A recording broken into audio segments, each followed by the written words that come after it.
there social skills that you or a loved one would like to work on? Would you like to get better at reading the social cues of others?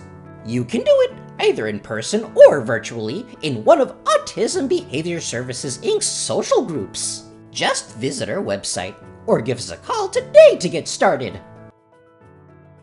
Wah! Amanda, are you okay? I had a nightmare. Mom! Dad! Help! Don't worry, it will be okay. Amanda, is everything okay? We heard you screaming. I had a nightmare. Oh boy. Amanda has unfortunately experienced something that we all experience at one time or another. A nightmare.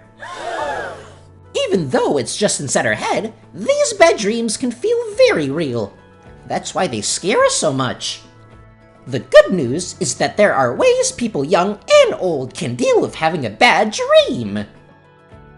First of all, you can tell someone about it. This will make you feel better because you'll be around other people. They will help give you perspective and allow you to see that the bad dream is really all inside your head. You can also sleep with the lights on, or if there's someone else in the room, you can sleep with a nightlight.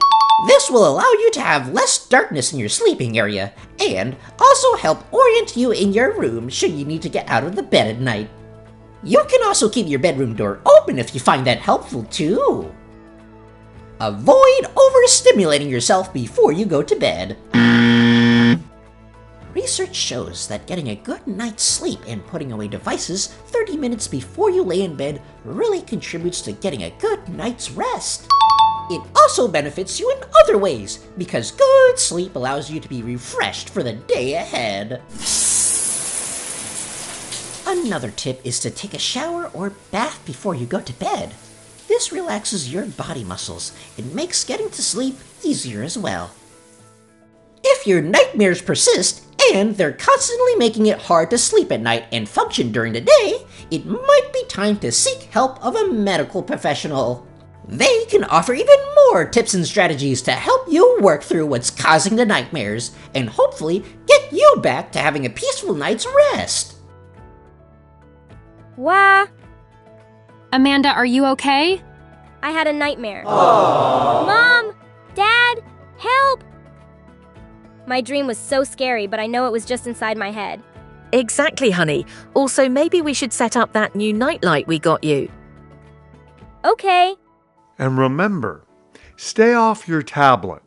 Being on it might make it tougher to go to sleep. Yeah, I was also on it right before I went to bed.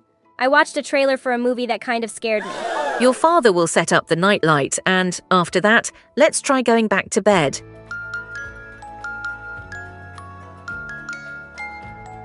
Amanda tolerated having a nightmare a lot better in this example.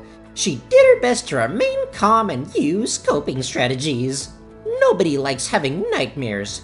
They are scary and can be difficult to get out of our minds. However, by doing certain things to prevent them and having a plan in place to deal with them when they happen, we can make the effect of nightmares not so great and limit them happening in the future.